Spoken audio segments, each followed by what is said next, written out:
Hello, this is how we would do a condition-controlled loop in Python. A condition-controlled loop is slightly different to a count-controlled loop. Previously, we've looked at a for loop, and we'd write for x in range, and we would tell the computer how often we would like to repeat it. For example, for x in range 100, we'd repeat it 100 times, or we'd have for x in range 0, 102, print x. Just think for a second what that output would be.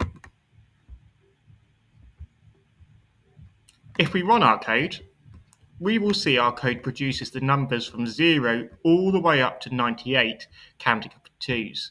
0, 100, 2. This is our starting number, this is our ending number, and this is our incrementing number. This is a count-controlled loop. But sometimes in programming, you might want to repeat something for an unknown amount of times. For example, while I'm hungry, or while this number is less than 100. You don't know when that is or when that's going to happen. We call this a condition-controlled loop, or in Python, a while loop.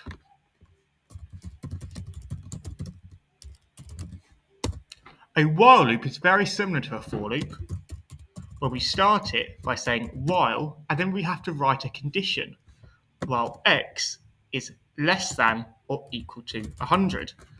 And we have to use our mathematical terms here. Notice how I can't do what I would normally do in maths and put this little line underneath this symbol. But we haven't declared x before. X exists nowhere before where we start this, so we have to say x equals 0. I can then print x. If I run this code, you will see this prints out 0 indefinitely. What we have made is an infinite loop. We need to make sure that we actually increment x every time. The word increment means to go up by. So here I'm incrementing x by 1. And this will repeat the code from 0 all the way to 100. I can change this to start somewhere different. I'm just going to show you my count controlled loop from last time. So let's imagine in our count controlled loop, we wanted to start at 20, go up to 100 in fives.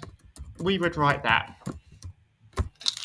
What we're going to do for our condition controlled loop is take this first number, the 20, replace it up here. The while loop number for 100, that's exactly the same in this case, so we'll keep it the same. And our increment number, we are going to put it here. Just delete that.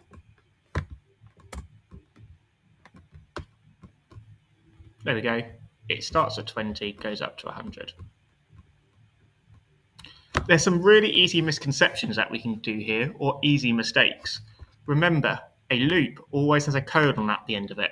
And at the end of a colon, this means the next line has to be indented. You can do that by clicking the tab button on your keyboard. You are not clicking the space button. Whatever you call your variable at the top has to be the same variable that is used inside to increment. So if this is called x, these need to be called x.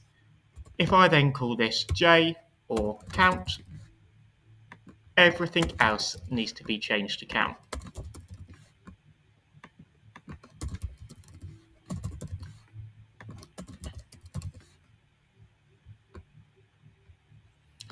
Condition-controlled loops are really useful for repeating when you don't know when you need to stop.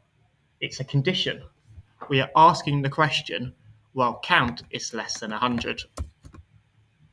Let's imagine we're a computer. We will start here on line 1, which is a comment, so we're not doing any code. You'll then go to line 2, and we're going to set a variable to 20. This is an integer. Remember, we read right to left, so 20 goes into count. We're then asking a question. While count is less than or equal to 100, is count less than or equal to 100? Well, I know it's 20, so it is less than or equal to 100, so it's true. So I do that next instruction. So I'm going to print 20. I'm then going to add 5. So the count variable is now 25. I then go to the top of my while loop, and I ask the same question. Is 25 less than or equal to 100? And I repeat this over and over again. Have a go at these questions. Don't worry if you get them wrong. You can always use Copilot to help you, but do not rely on Copilot. Have a lovely lesson, Year 10s.